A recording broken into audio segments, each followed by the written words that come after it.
Hello everyone, I welcome you all to the Heat and Mass Transfer lecture series where we are studying unit number 3rd, that is convection. So today in line with the lecture series we will study about von Karman integral momentum equation, or that is also called as approximate hydrodynamic boundary layer analysis. So far we have studied in the convection what is the boundary layer thickness and what is the types of boundary layer thickness. So in the boundary layer thickness, we have studied about momentum equation or momentum thickness also. So with the help of momentum thickness, we will derive one equation for the drag force and the equation for von Karman integral momentum equation, right? This is also called as the approximate boundary layer or boundary layer analysis. So here, let us see what the von Karman suggested for the momentum equation. So von Karman suggested a method based on momentum equation. So we have seen what is the momentum equation in case of boundary layer thickness, that is displacement thickness and momentum thickness and energy thickness or energy equation. So with the help of momentum thickness or momentum boundary layer thickness, we will derive an equation with the for the momentum equation also, which is by the use of which the growth of boundary layer along a flat plate, the wall shear stress and the drag force could be determined. What does it mean? Means we have seen that if there is a boundary, when a fluid is flowing past over the flat plate, then there will be a boundary development, right? So in boundary development, this is boundary layer thickness, right? So in boundary development, what will be the shear force or what will be the drag force, that we have to calculate here. So here we know that this is the velocity distribution in case of boundary layer thickness of laminar transition and turbulent flow. So what does it mean? The wall shear stress and the drag force could be determined.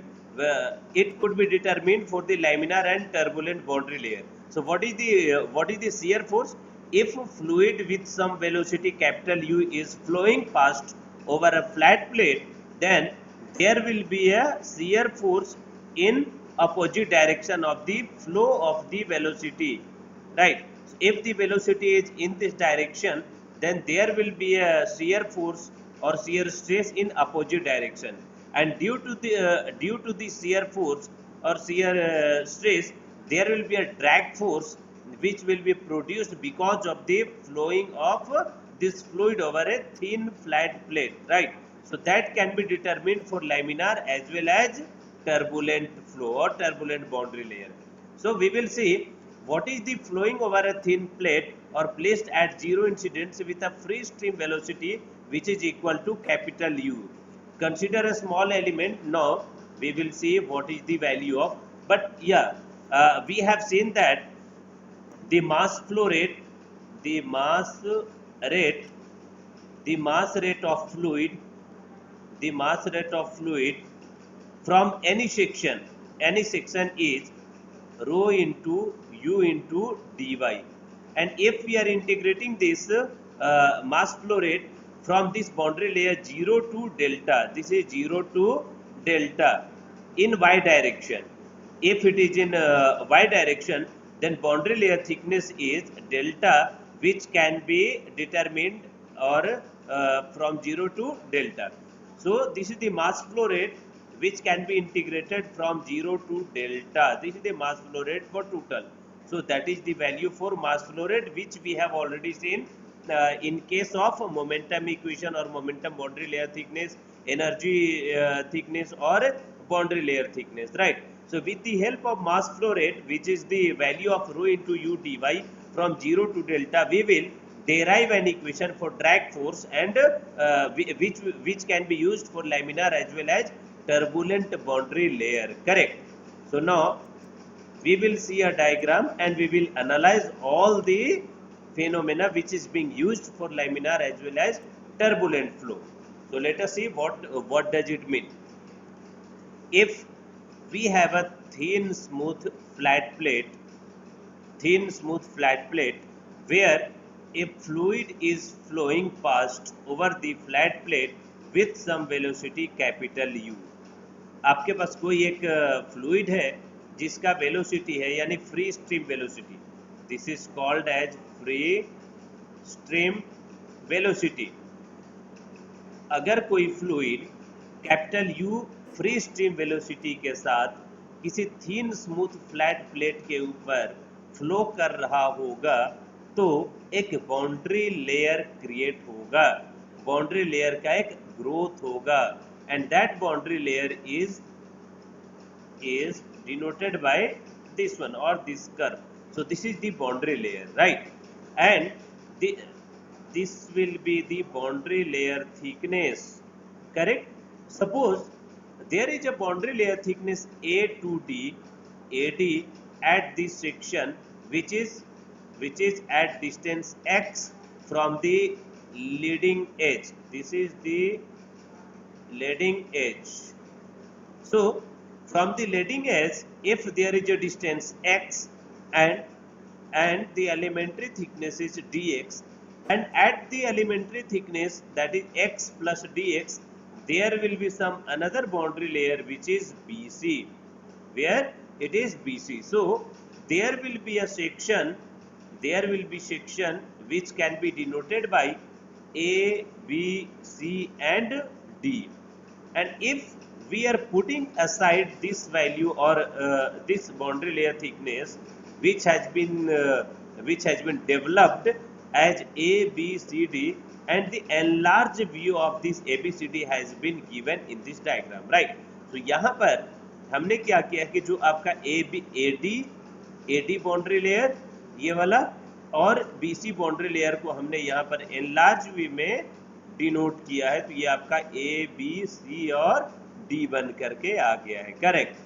ये हमने उस section को, elementary section को यहाँ पर enlarge view में दिखाए हैं। अब ये एज्यूम करते हैं कि यहाँ पर जो वेलोसिटी का डिस्ट्रीब्यूशन हो रहा था बाउंड्री फ्लैट प्लेट के ऊपर, यहाँ पे जो होना था उस वेलोसिटी डिस्ट्रीब्यूशन को हम लोग A, B, C, D के ऊपर ड्रॉ करते हैं। तो वेलोसिटी डिस्ट्रीब्यूशन आप लोग को पता है कि ये वेलोसिटी का डिस्ट्रीब्यूशन होता है जहाँ पर वेलोसिटी जीरो से लेकर कहाँ तक जाता है, तो 0.99 कैपिटल यू तक वेलोसिटी का डिस्ट्रीब्यूशन होता है, राइट। तो यहाँ पर जब y की वैल्यू जीरो हो रहा होगा, तब आपका u का वैल्यू क्या हो रहा होगा, जीरो हो रहा होगा। आप देख रहे हैं ये किस तरीके से इसका ग्रोथ हो रहा है। लेकिन जब y का वैल्यू डेल्टा हो जाएगा तब u का वैल्यू आपका कैपिटल U हो जाएगा। क्या मतलब, यानी जब बाउंड्री लेयर थिकनेस आपका जीरो से लेकर के डेल्टा तक हो जा रहा है, उस केस में आपका फ्री स्ट्रीम वेलोसिटी अपने मैक्सिमम वेलोसिटी को अटेन कर लेगा। This u is capital U और you can also call it as 0.99 u, right? 99% of capital U or free stream velocity.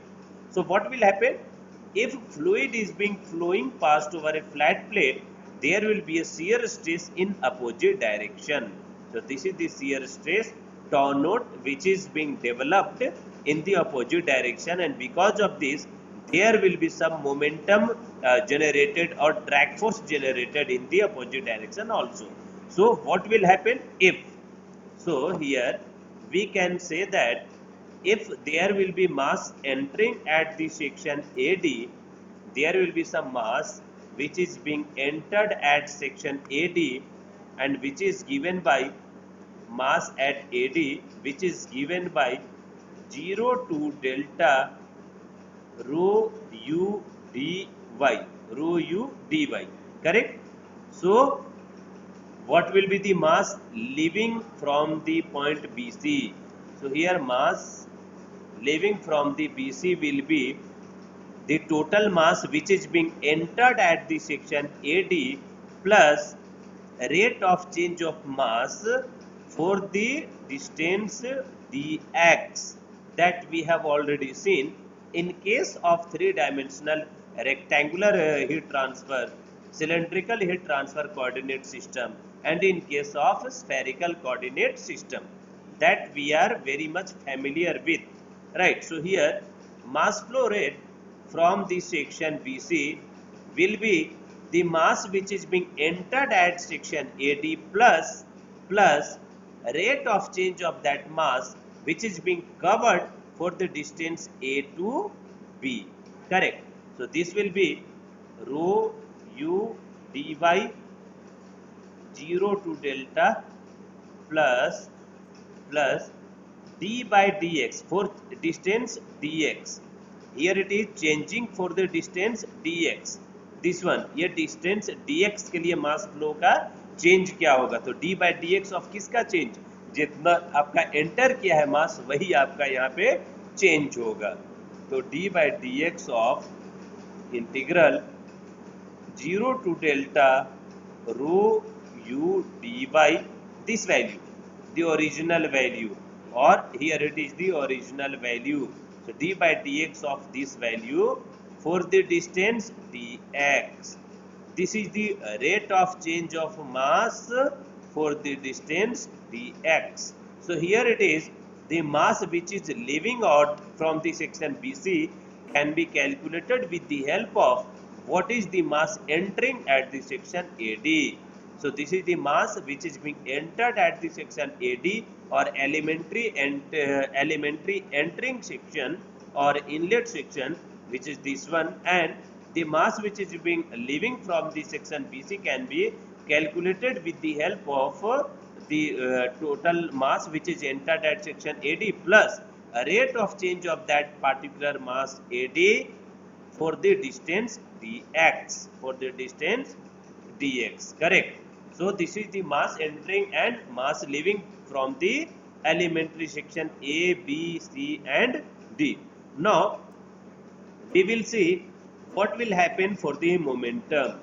So mass rate of fluid entering the control volume through the surface DC. Now we will see about the DC. Here it is DC.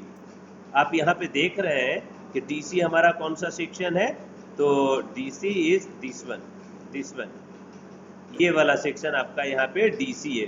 तो मास कितना enter करेगा यहाँ से DC से, वो हम लोग देखते हैं. तो देखिए मैं आप लोग को यहाँ पे बता दूं, अगर आपके पास कोई एक सेक्शन ये है तो यहाँ से मास एंटर करना, यहाँ से मास कितना एंटर करेगा, ये दोनों मिल करके यहाँ से कितना मास एग्जिट करेगा, यानी मास ऑफ BC.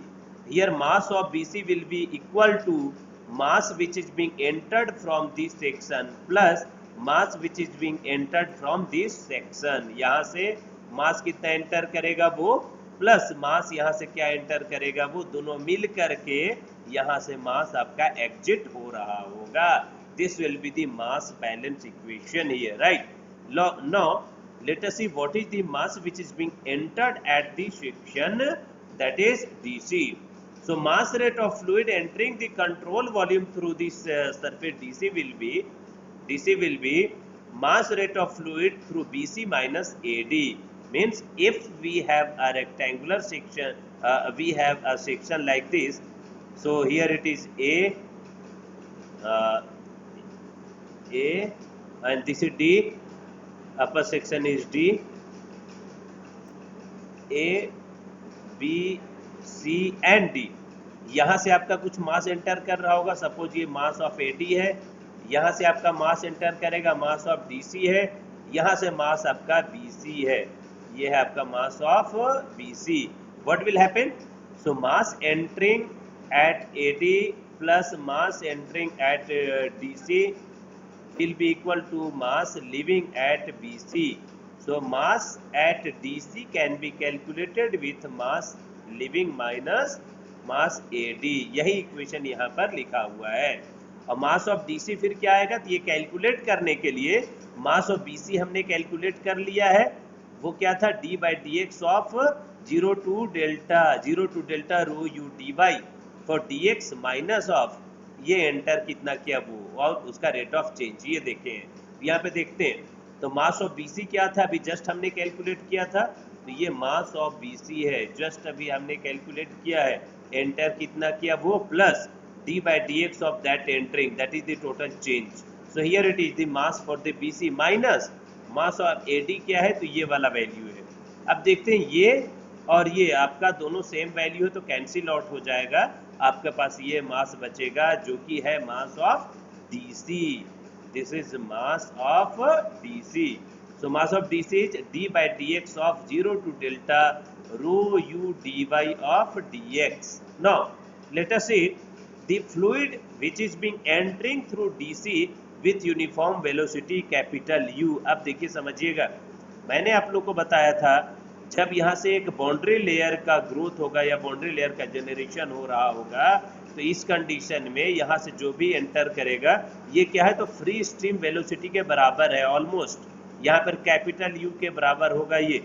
तो यहाँ जो एंटर कर रहा है मास, ये तो हमने इक्वेशन से मास बैलेंस के द्वारा कैलकुलेट किया है, लेकिन एक्चुअल में कितना एंटर कर रहा होगा, किस वेलोसिटी के साथ, कैपिटल यू वेलोसिटी के साथ कर रहा होगा। क्यों कर रहा होगा, क्योंकि यहाँ पर फ्री स्ट्रीम वेलोसिटी जो है वो 0.99 कैपिटल यू हो गया है, स्मॉलर यू इक्वल टू, यानी 100% यू मानिए तो स्मॉलर यू क्या हो जाएगा, कैपिटल यू के बराबर हो जाएगा। कब, जब डेल्टा का एक्स का ये वाई का वैल्यू आपका डेल्टा हो जाएगा, ये वाली वैल्यू की बात करें डेल्टा, तो जब मैक्सिमम बाउंड्री लेयर का ग्रोथ हो जाएगा उस कंडीशन में फ्री स्ट्रीम का वेलोसिटी, ये जो इस एलिमेंट्री सेक्शन का वेलोसिटी होगा वो फ्री स्ट्रीम वेलोसिटी के ऑलमोस्ट इक्विवेलेंट हो जाएगा।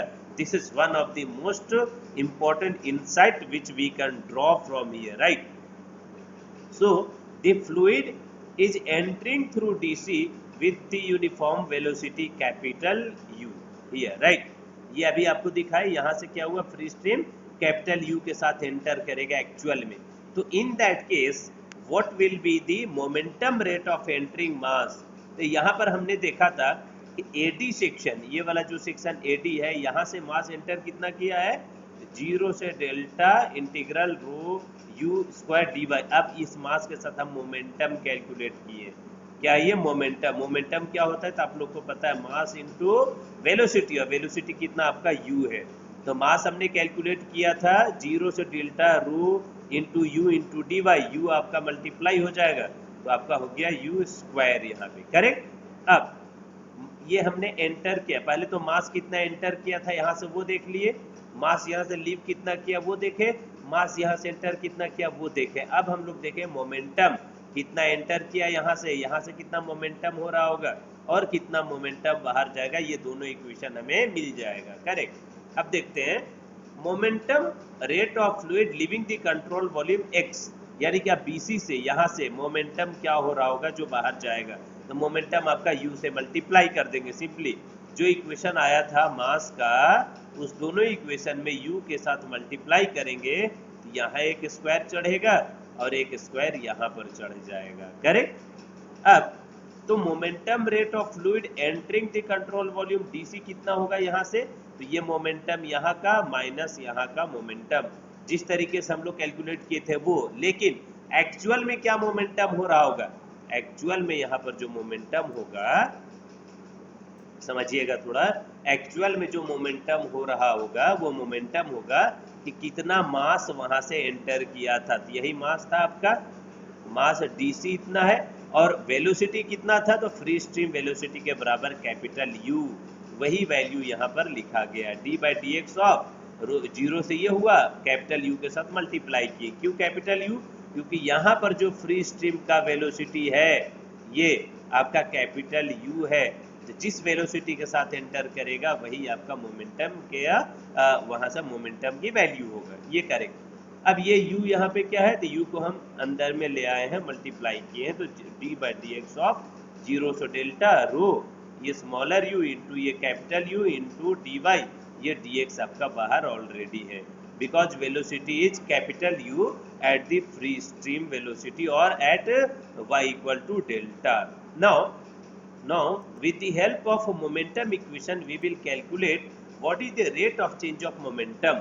तो वो तो हमारा एक्चुअल वैल्यू मिला, लेकिन rate of change of momentum कितना मिलेगा, तो rate of change of momentum का मतलब ये हुआ कि आपका जो ये वाला सेक्शन है, यहाँ से मोमेंटम कितना एंटर किया, कितना मोमेंटम यहाँ पे हो रहा है, तो ये वाला माइनस ये वाला करेंगे तो यहाँ का मोमेंटम मिल जाएगा, जिस तरीके से मास फ्लो रेट कैलकुलेट हमने किया है, राइट।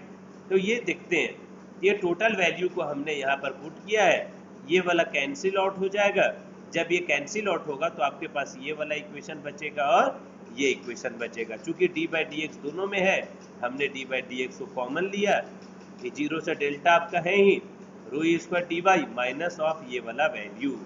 अब यहाँ d by d x zero से डेल्टा ये rho into u square d y minus of, चूंकि ये दोनों इंटीग्रल में एक इंटीग्रल रखेंगे, रो यू डी वाई और ये बचेगा। अब चूंकि ये रो जो है आपको मैंने स्टार्टिंग में ही बताया था कि क्या है, यहाँ पर फ्लूइड जो फ्लो हो रहा है, ये फ्लूइड क्या है आपका, इनकॉम्प्रेसिबल है। इनकॉम्प्रेसिबल फ्लूइड का क्या मतलब होता है, डेंसिटी विल बी कांस्टेंट। तो यहाँ पर डेंसिटी इसके लिए और इसके लिए दोनों कांस्टेंट है, तो डेंसिटी को हमने बाहर ले आया है कॉमन से, राइट। तो हो गया आपका D by d x, density बाहर आ गया, जीरो से डेल्टा ये आपका हो जाएगा u square d y minus of smaller u multiplied with capital u into d y, and this dx has been taken out, right? Now what is it? So here rho can be taken aside from this d by dx, because rho is constant here for incompressible fluid, so density will come outside of the d by dx।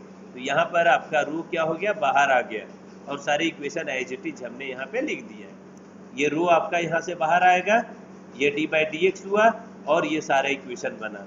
अब समझिएगा बात को, ये total क्या है, तो rate of change of momentum, rate of change of momentum. और आप लोगों ने न्यूटन सेकेंड लॉ में पढ़ा होगा कि जो फोर्स आता है, फोर्स क्या होता है, rate of change of momentum ही होता है ये।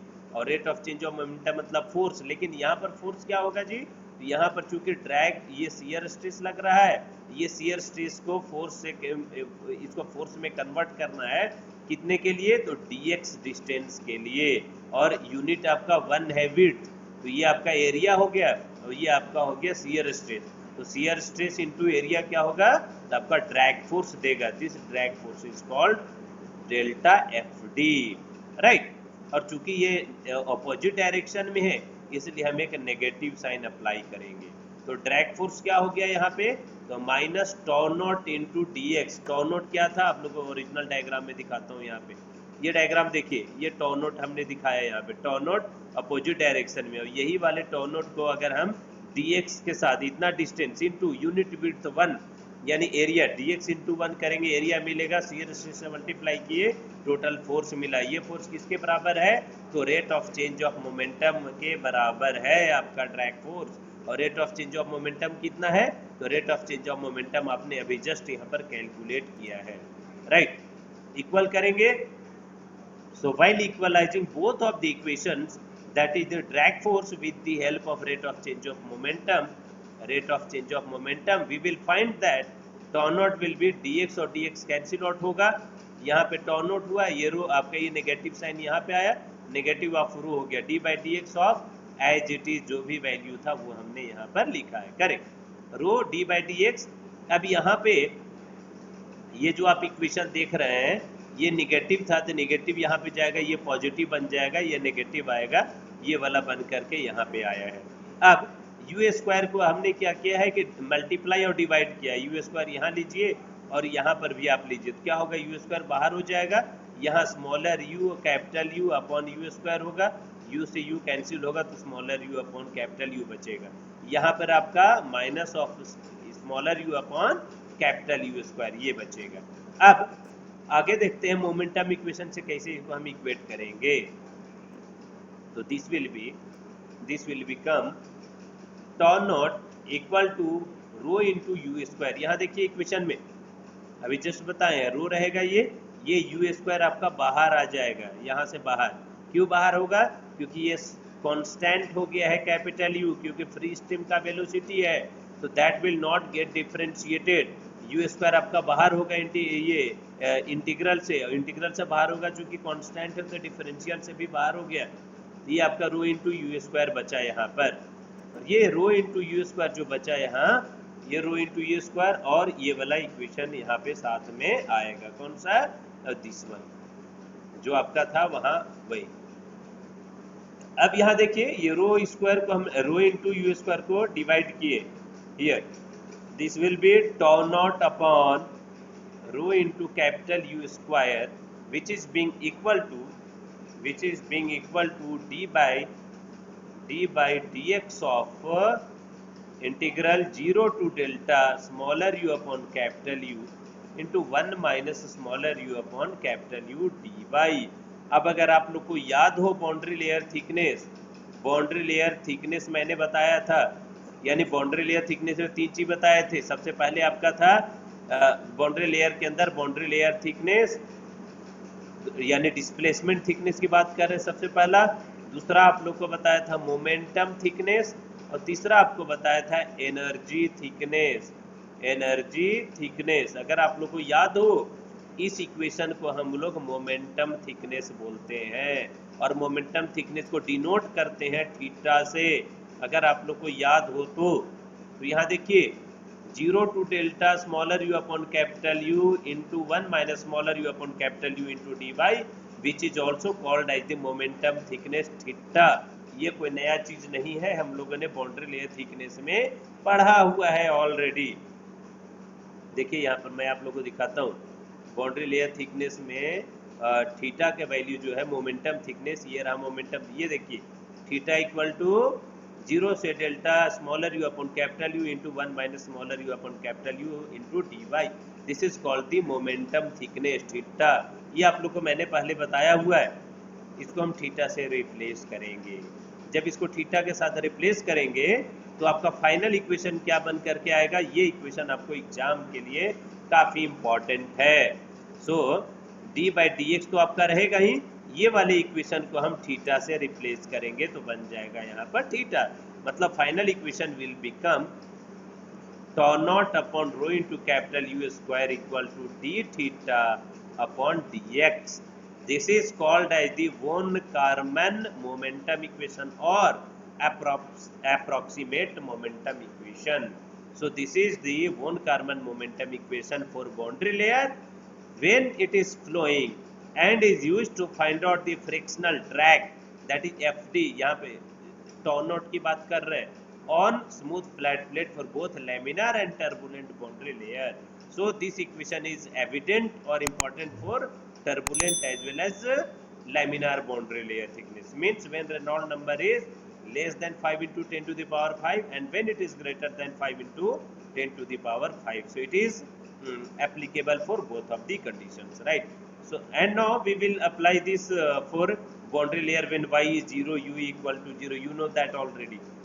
we have discussed about at the surface and at the outer edge, जो कि हमने बाउंड्री लेयर थिकनेस में दिखाया था। यहाँ पर ये आपका बाउंड्री कंडीशन आपको दिखाए थे, y जब 0 तो u आपका 0, यानी सरफेस की बात करें y डेल्टा तो u इक्वल टू u, और जब u इक्वल टू u होगा तो D you upon d x क्या होगी, डी वाई क्या होगा, चूंकि ये कांस्टेंट है तो कांस्टेंट की वैल्यू 0 हो जाएगा। ये रहा ये टोटल वैल्यूज यहाँ पर है। नेक्स्ट में हम लोग देखेंगे नेक्स्ट क्लास में what is the boundary layer parameters for different velocity profile, means when velocity profile is this much और this one, what will be the total equations for boundary layer or skin thickness fractional। So it is all about the boundary layer thickness or von Karman momentum equation। So thank you, thanks a lot। So we will continue our lecture in the next class, right? So thank you।